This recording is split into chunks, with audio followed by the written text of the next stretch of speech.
Hola, buenas, yo soy Fabián Moreno, estudiante de licenciatura en Filosofía. Bueno, el día de hoy les voy a hablar un poquito eh, del libro Emilio o de la educación de Rousseau. Para ello, primero vamos a hacer una contextualización de la vida y de la historia, pues, de Rousseau. Jean Rousseau nació en Ginebra, Suiza, el 28 de junio de 1712. Fue hijo de un modesto relojero, quedó huérfano de madre a los días de haber nacido. Fue criado por sus tíos y su padre. Con esta familia disfrutó de una educación que él consideraba ideal, calificando la época de su niñez como la más feliz de su vida.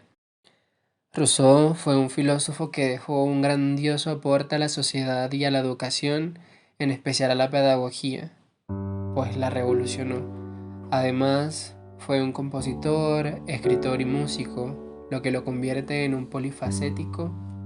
Su vida se desarrolla en la Francia del siglo XVIII, caracterizado por el enfrentamiento entre la burguesía y la nobleza, lo que dio lugar a la Revolución Francesa.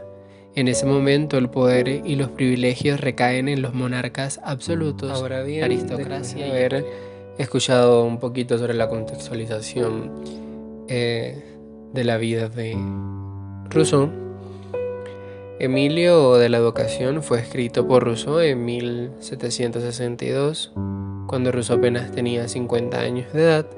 En esta obra, pues el autor da una perspectiva sobre la educación y relata el proceso de aprendizaje que tiene que llevar a un niño, en este caso Emilio, quien es el personaje, quien crea él según sus ideales, ¿no?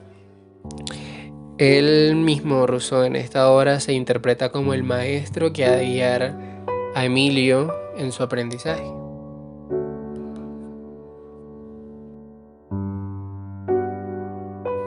En Emilio, Rousseau indica que para que el estudiante reciba una educación que siga un ritmo natural, que le prepare para el sendero de la razón, precisa pues de la participación de tres categorías educativas. La primera, la educación de la naturaleza; la segunda, la educación de las cosas; y la tercera, la educación de los hombres. Por lo tanto, con estas primeras tres premisas se están apuntando por primera vez algunas de las características más importantes de la escuela. Por ejemplo, el volver la mirada a la naturaleza como la esencia de la vida, el hecho de que se conceda y se reconozca la personalidad del niño, es decir, el alumno o el estudiante no es una vasija sin conocimientos o sin personalidades a las cuales hay que llenarlas o darles conocimientos para que absorban, entre comillas. Pues la pedagogía tiene una razón de ser, y es establecer en la infancia la idea de libertad a través de las actividades y experiencias de aprendizaje. El protagonista o los protagonistas de los procesos educativos tiene que ser el estudiante, de forma que la educación se realice en función de sus propios intereses y necesidades, y que aprenda en base pues a sus propias experiencias.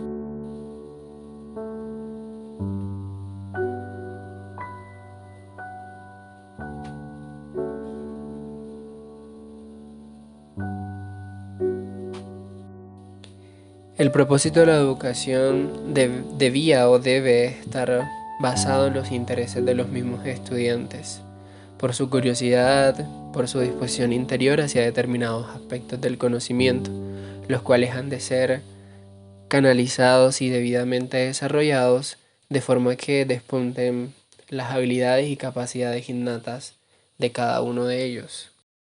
Creo que esto último sería una crítica bastante pertinente a la pedagogía actual, en tanto a que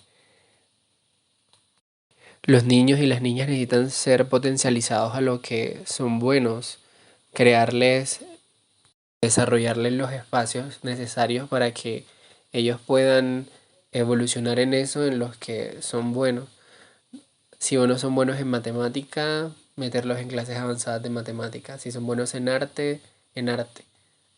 Y dejarnos de este método tradicional memorístico, de querer que todos sean iguales,